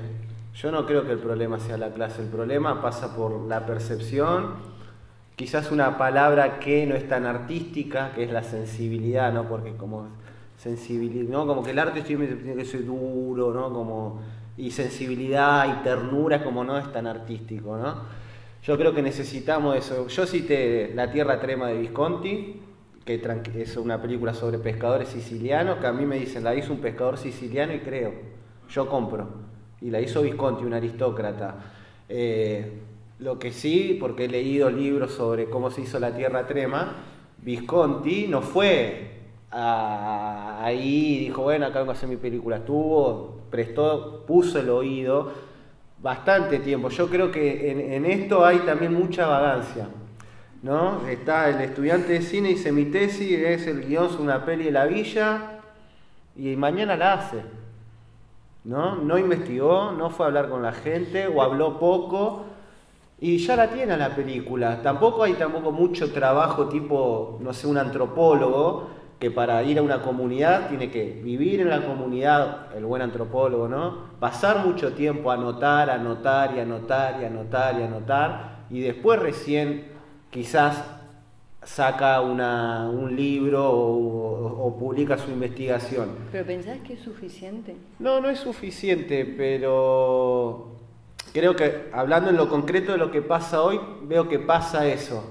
Tampoco hay hay como mucha fatiga también, es como, también hay tanta impunidad en esto, hay tan poco cuestionamiento, no hay, cuando sale una serie, una película, no se cuestiona tanto esto, digamos, se lo dice un poco, sí, estamos representando, pero se hace, gana premios, circula por festivales, digamos, hablando del concreto, ¿cómo lo superamos? Yo creo que sí que se puede superar, porque a la inversa, si damos vuelta al problema, volvemos al comienzo. no porque seas de la villa vas a hacer una película que esté buena sobre la villa o sobre el tema que fuere. Yo creo que pasa por realmente quizás, pido perdón si me estoy yendo de mambo, pero el concepto de sororidad, por ejemplo, ¿no? Que para mí, como lo interpreto yo, no es solidaridad, no es tampoco empatía, es otra cosa, es como se comparte una experiencia corporal, física, histórica, entonces no te tengo ni que decir que soy solidaria con vos porque lo entiendes, ni te lo tengo que decir, ¿no? Y quizá un poco de eso, viste que se dice muy fácil ponerse en el lugar del otro, digamos, físicamente es imposible, ¿no? Lógicamente. Pero lo que veo yo es que tampoco hay, a ver, voy, conozco a la gente, viste, también hay una hostilidad a la cámara que me parece muy importante destacarla, ¿no? A mí mismo me cuesta mucho filmar en la villa, ¿no? Hay una hostilidad que se la ganó la cámara y está bien merecido que exista esa hostilidad ante las cámaras, porque la gente de las villas está acostumbrada a que las cámaras vengan o que venga el periodismo a decir no, venimos a mostrar no sé qué y después el informe que sale es demonizador, estigmatizante y todo lo que sabemos. A mí me pasa que hay una hostilidad y bienvenida sea esa hostilidad porque esto tiene una razón histórica de por qué viene una cámara y se la quiere echar, ¿no? Se lo ganó el cine a eso. Yo creo que sí que se puede superar. Yo creo que hay subrepresentación y también hay sobrerepresentación. Sí, hay demasiados productos de estos. El cómo se supera para mí con una cuestión de percepción y de ganas de trabajar de verdad, de ir y escuchar y realmente estar ahí en un ida y vuelta con la gente, sin caer en una postura de paternalista, decir listo, te escucho, porque tampoco creo que sirva eso. Voy solamente, te escucho y me quedo como en una postura pasiva. No, si el villero está diciendo una boludez, está diciendo una boludez. Y porque soy clase media no se lo puedo decir, que quedamos estancados por la eternidad directamente, ¿no? Sí, quizás hace falta un poco más de la honestidad que yo he notado en muchas entrevistas que vos lo decís. El ejemplo del baño, yo te lo había escuchado, ¿no? Como el cine tiene naturalizado el baño, que alguien abre la canilla y sale agua. Claro. No es para todo el mundo así. Primero sale agua y después agua caliente ya pasa a ser un lujo, ¿no? Y hasta que prende quizás, ¿no? Si es un termotanque eléctrico y encima la conexión eléctrica es media precaria. Esto te estoy hablando mismo acá en La Plata, en algún barrio de acá de las periferias. Yo creo que se supera el problema, quisiera que se supere. No tengo en claro bien ahora cómo sería, pero sí creo que una parte importante es que se empiecen a compartir esos privilegios, porque existe una cosa tipo, bueno, ahora voy a ser crítico con los talleres que existen, ¿no? La lógica del taller. No es, yo voy, te presto la cámara un rato, pero yo soy el profesor, el tutor. La cuestión del tutelaje, ¿no? Y no, negro, no me agarré la cámara así, ¿no? Y tanto, no me vas a romper la cámara, este mono me va a romper la cámara, pero tengo que quedarme acá porque la foto en Facebook la rompe toda, de que estoy viniendo a hacer un taller en la villa. Y se hace ese taller, pero en el fondo no hay una libertad para que los pibes empiecen a crear algo desde su experiencia. Yo creo que una de las grandes batallas es transformar la experiencia en conciencia, justamente, ¿no? Es decir, esa experiencia, porque todas las personas que vienen a la villa no tienen el mismo discurso de lo que viven. Digamos, yo tengo un discurso sobre la vida en la villa, no sé, en contra del sistema, en contra del neoliberalismo, del estado de bienestar, incluso que siempre necesita un nivel estadístico de pobres, ¿no? Pero otras personas en la villa tienen el discurso meritocrático, es decir, yo soy pobre porque quiero, César. A mí vos le echas la culpa a la sociedad, no, yo si quiero puedo. Si quiero, puedo, si se quiere, puede, si se quiere, puede, ¿no? Sí se puede. Y desde el progresismo se va con ese discurso, del que quiere, puede, a esos lugares. Entonces, digamos, no es que el problema es la exclusión, el problema es cómo se incluye a esos sectores, porque se los incluye. Existen un montón de talleres, existen un montón de películas, como te decía hoy, existen un montón de actores villeros con ya una carrera hecha, pero que no cuestionan los papeles que le dan para hacer, ¿no? Papeles, pero vuelvo a decir la palabra bizarros, ¿no? Cuando en la vida real no son bizarros, no son así de uniformes en los comportamientos, pero cuando actúan hacen un cliché, como que hay un cliché de cómo se habla en la villa, ¿no? Claro. Y eso se usa como un latiguillo en la clase media universitaria, ¿no? Amigo, como que qué chistoso, pero nadie hace un chiste con él. Sorry, gordo, o sea, ¿no? Porque hay también un léxico. Nada. No, sobre eso no se hace chiste, no, sobre la gente de la villa sí. ¿No? Hay una perversión oculta ahí. Pero mira, eso que dijiste sobre representación, me parece que quizás por ahí venga la clave, que no es, yo creo que no es tanto molesto que alguien de clase media quiera ir a equivocarse incluso en su narración sobre lo que puede ser la villa o lo que quiere construir ahí, sino es que hay demasiado de eso. Que si uno más que quiere ir ahí, bueno, a ver, que tenga algo, porque del otro, en parte creo que el interés que creo que acá todos tendríamos, que vos filmes qué sé yo, en Nordelta o en Recoleta, no sé, es porque cuántas visiones tenemos de alguien que no ha vivido en esos barrios y que pueda tirarnos una... no importa que con estereotipos, digamos, puede tirarnos como una, a ver, este tipo desde su visión vio esto. Y también creo que los que se equivocan de clase media filmando en la villa también se equivocan cuando filman la clase media. Claro. Digamos. Vos dijiste algo en una entrevista que es cuando la clase media se representa a sí misma es condescendiente, ¿no? Es como magnánima. No sí. Quiere mostrar el fondo de las miserias. En cambio, cuando representa lo otro, ahí sí te muestro todo lo peor que puede existir, ¿no? Sí. Siguiendo esta línea que vos decías sí, de sí. que clase media tampoco garantiza que se represente a sí mismo de una forma digna, digamos.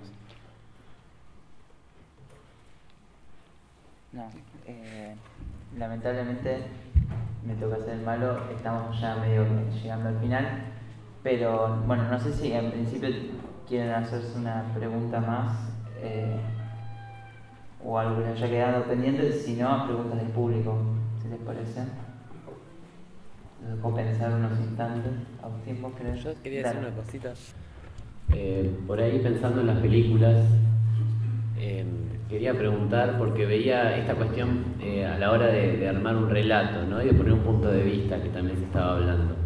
Dentro del artificio de la ficción, pensaba, César, en tus películas que está esta cuestión del relato coral, como de no quedarse justamente en un protagonista, ¿no? La figura de él, protagonista que lleva la narración. Y en el caso tuyo, Lucrecia, veía como un movimiento de la ciénaga a la mujer sin cabeza, como de ir hacia cerrar o como cifrar, digamos, la percepción a partir de un personaje. ¿Cómo piensan que eso se puede relacionar o no con esta idea de cómo se representa el mundo, ¿no? Si les dispara algo. Yo no pienso que vos hablas de muchos personajes a menos personajes. De una estructura de un relato que por ahí, no sé, la ciénaga, yo pienso que es más difícil decir, bueno, quién es la protagonista, ¿no? La mujer sin cabeza y en Sama. Sí, yo pienso que esos son artificios narrativos que ni uno ni otro en sí tienen ninguna ventaja en particular. Son artilugios.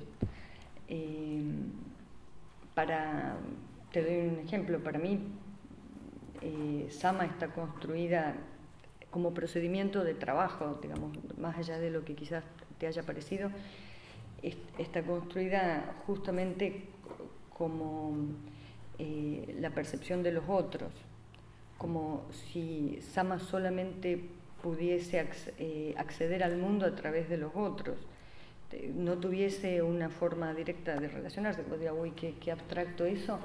No es tan abstracto, porque yo tenía un libro que era un monólogo y descompuse ese monólogo, que era solo de Sama, descompuse en un montón de voces y eso lo transformé en las escenas, digamos. Fue un procedimiento que el libro casi me lo sugería.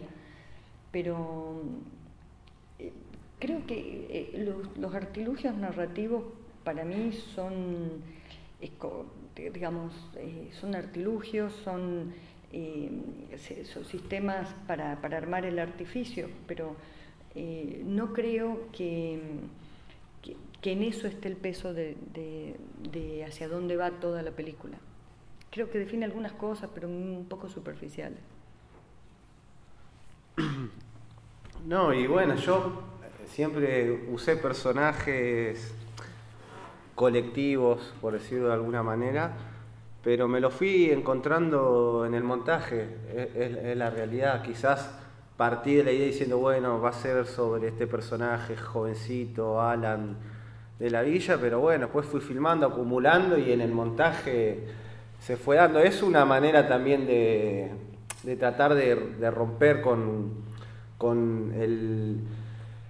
la dictadura del personaje principal, ¿no? Y o el camino del héroe, o el camino ascendente o descendente, ¿no? O termina feliz o termina en una tragedia total.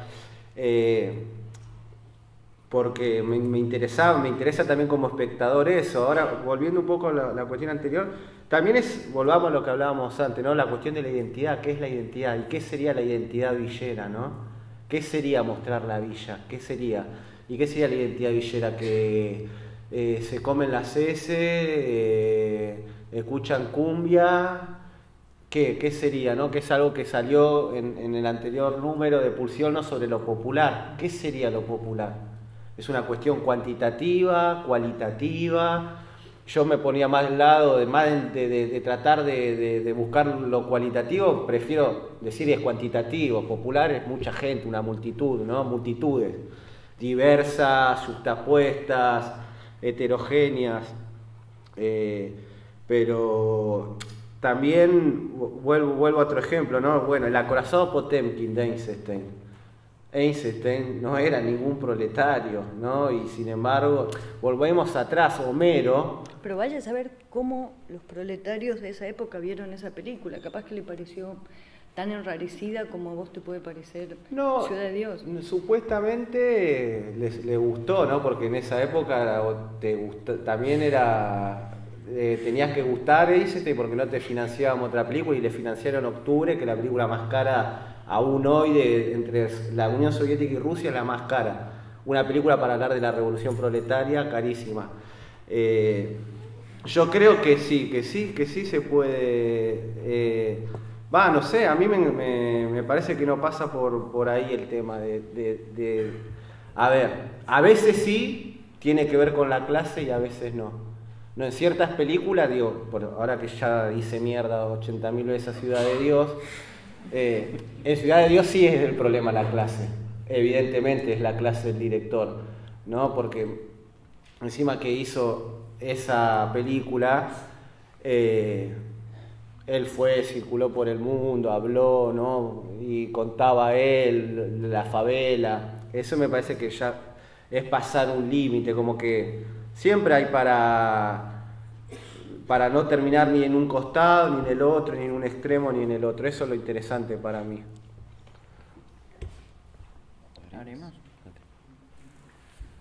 Bueno, si alguien tiene alguna pregunta, bueno, hay varias. ¿Sí? ¿Allá? A ver, vamos a ordenar por allá. ¿Sí? Sí.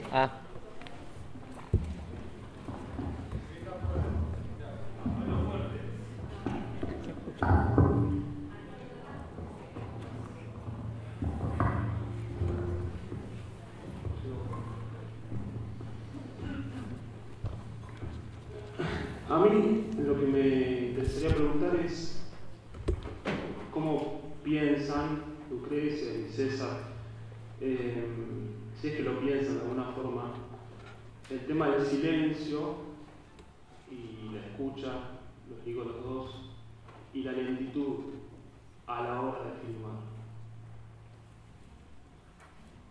¿Pienso yo, César?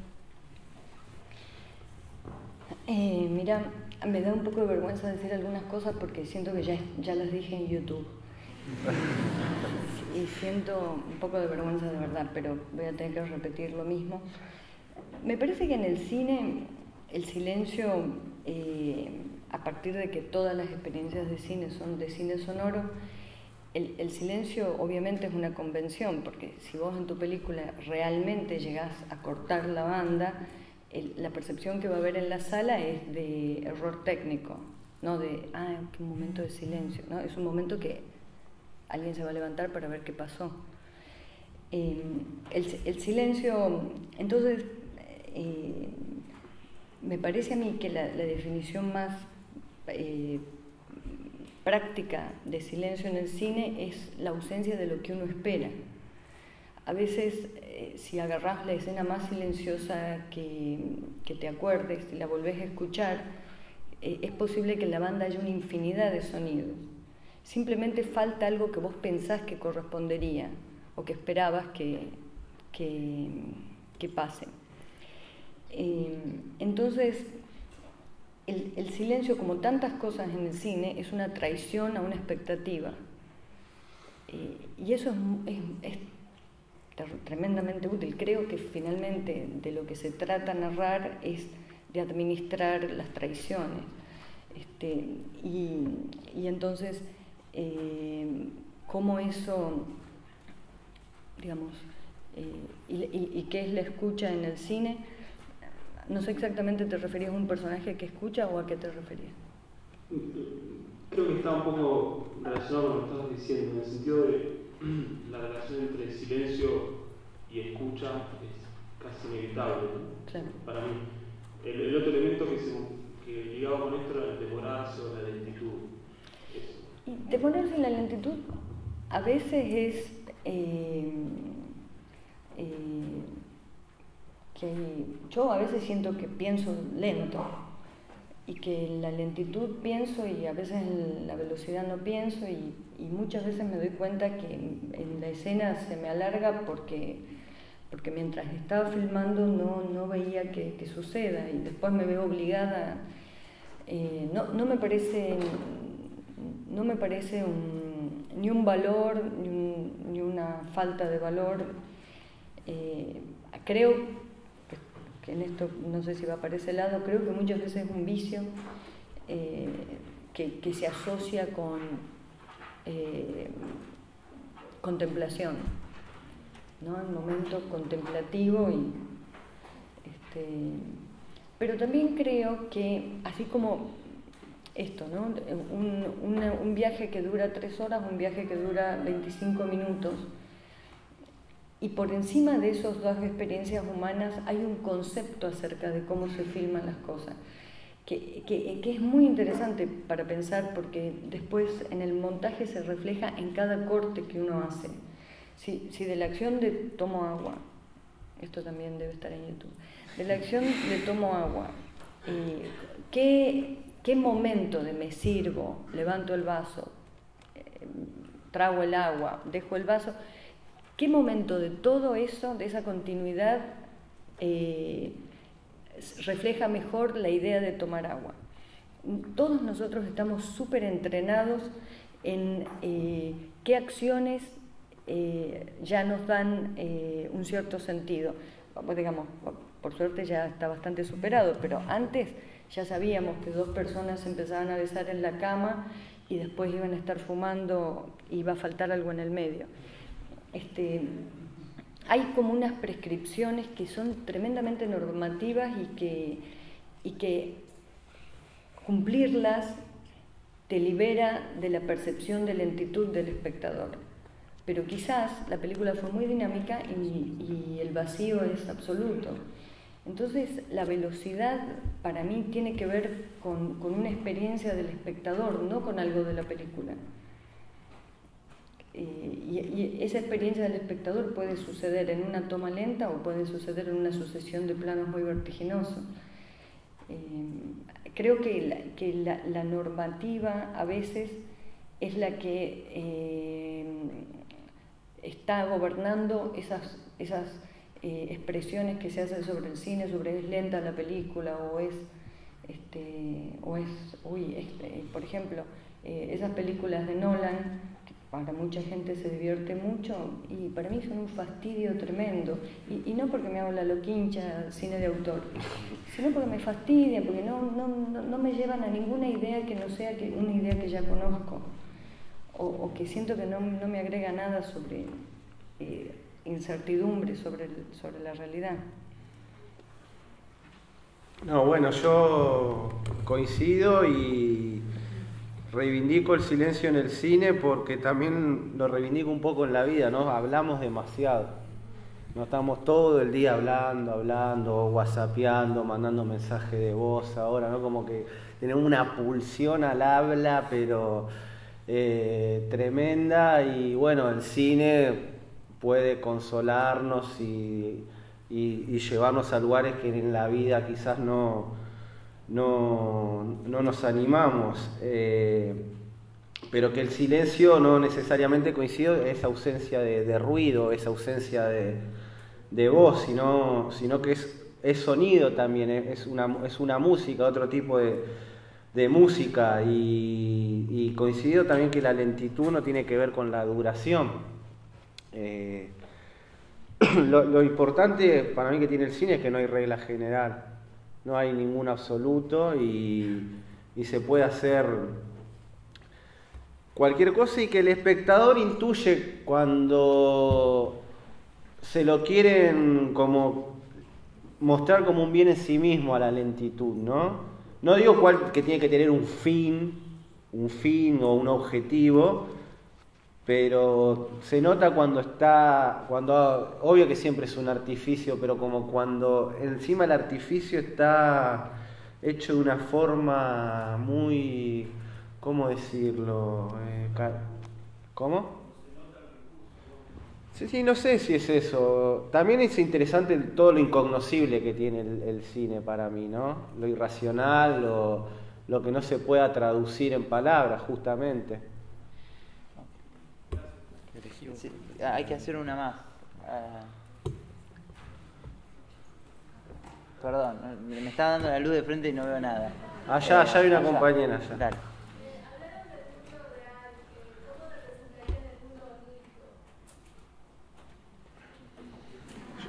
Yo creo que hablamos muy poco del mundo real. No sé, a ver, habría que meter una cámara dentro de los sueños, que era una utopía de los surrealistas. Pero un poco lo hace la Iglesia Universal, ¿no? Pero es muy interesante el fenómeno de que los programas de la Iglesia Universal son a la medianoche, ¿no? No me parece para nada casual. Yo creo que algo de Breton leyeron, ¿no? Porque es como, antes de irte a dormir, te vas a ir con todo esto, ¿no? Entonces te vas a despertar de una manera. Creo que habría que preguntarle a los jerarcas de la Iglesia Universal sobre cómo filmar lo onírico, ¿no? Porque están casi ahí, antes de irte a dormir ya casi lo lograron, un rato más y ya te filmaron lo onírico. Mira, yo le escapo bastante, quizás por impericia. No sé, me parece, hasta ahora no he tenido ese desafío, no he tenido que hacerlo. Y en general, ¿viste el sueño que uno tiene cuando va en un auto manejando en la ruta? Que es alarmante, porque seguís viendo la ruta y estás correctamente por tu lado y de repente despertás y no tuviste antes el enfrentarte con otro auto, corregís porque no era esa perfección que tenía el sueño. pero en esas imágenes no había una naturaleza demasiado distinta a la ruta que ves cuando estás despierta. Y esa, quizás, del mundo de los sueños, es eso lo que me parece más espeluznante, que no hay una gran diferencia. Que estás hablando con alguien y pensás, esta persona no es esa persona, pero estás hablando con esa persona. En ese sentido, el terror, me parece, el cine de género de terror, cuando logra los momentos inolvidables de las películas, es justamente cuando esa cosa completamente cotidiana revela una naturaleza un poco que te hace entender que no es así.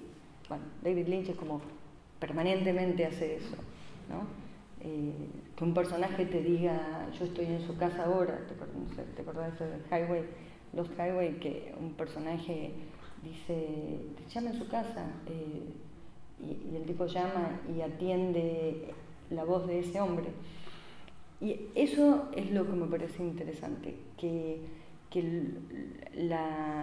capaz que tengo unos sueños medio pedorros y por eso tengo toda esta teoría, pero me parece que el momento que es extraordinario es cuando eso, que es completamente parecido a la vigilia, revela una torcedura. Así que creo que no haría una diferencia, pero también me doy cuenta que le escapo a eso, como que no me entusiasma particularmente como filmar la vigilia y después el sueño. No sé, no lo he hecho hasta ahora.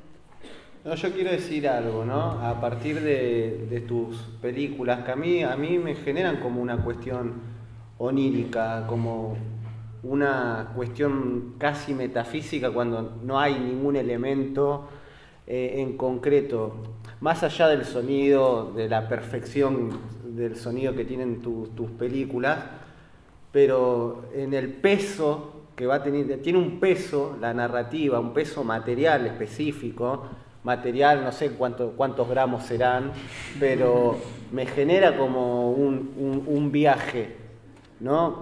Digamos, antes de Sama, ¿no? Porque Sama sería como quizás, digamos, meter una llama ahí, como que con la cultura que tenemos inmediatamente lo asociamos como algo onírico, pero más allá de las asociaciones previsibles, las primeras tres, desde La mujer sin cabeza, el viaje en auto, ¿no? Y hasta que sentís el tuk, es como onírico. Puedo decir un montón en La Niña Santa, que se mueve la cama acá y va allá. Hay algo onírico, porque para mí la realidad está llena de cuestiones oníricas. Digamos, sí, la realidad ya discutimos que no existe la realidad, pero creo que en todo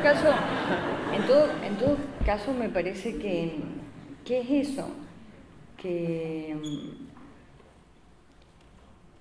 digamos, permanentemente hay situaciones ¿no? Que algo pasó, y yo me acuerdo una vez iba en colectivo y se levanta una persona y sale corriendo y queda una pluma flotando en el asiento. Obviamente la pluma estaba antes que la persona se levante, pero el movimiento fue de pájaro y justo había una pluma en él. Sí. Vos decís... ¡Apa! Claro. Lo ponés ¿Me metieron algo en el té? ¿Qué pasó? Claro. Me parece que yo igual no es que tenga una política en contra, simplemente que prefiero eso, cuando ese enrarecimiento sucede en la realidad, porque quizás ese es el principio de la falla. Es cuando ahí vas a tener un pantallazo de algo, ¿no? Mira, ahora yo estoy filmando un juicio, el juicio sobre a los imputados por el crimen de Javier Chocobar. Y todo el tiempo me acerco, en los momentos de recreo del juicio, nos encontramos todos en una sala y nos mezclamos, y a veces paso al lado de uno de los tipos que tiene una trayectoria terrorífica en Tucumán, durante la dictadura, durante el gobierno demócrata, pero de Bussi, y en los acontecimientos que llevaron a la muerte de Javier Chocobar. Y pienso, si yo no supiera en este juicio, si yo no supiera que este hombre es un imputado, si no lo conociera, y en la calle pasase al lado de esta persona, ¿percibiría algo? Cuando fuiste testigo del dolor, del horror, del quitarle la vida a otra persona, cuando fuiste testigo de eso y autor de eso, ¿lo podés transmitir?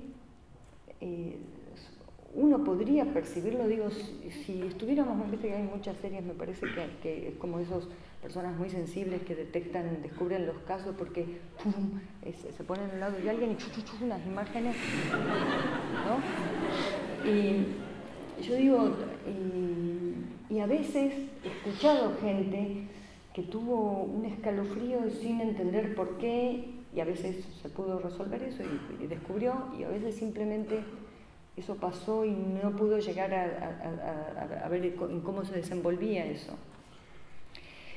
Me parece que esas situaciones, esas experiencias donde algo de lo que tenemos adormecido, quizás una capacidad de percibir o lo que sea, se despierta, eso me parece tremendamente atractivo, digo, como explicación de que no...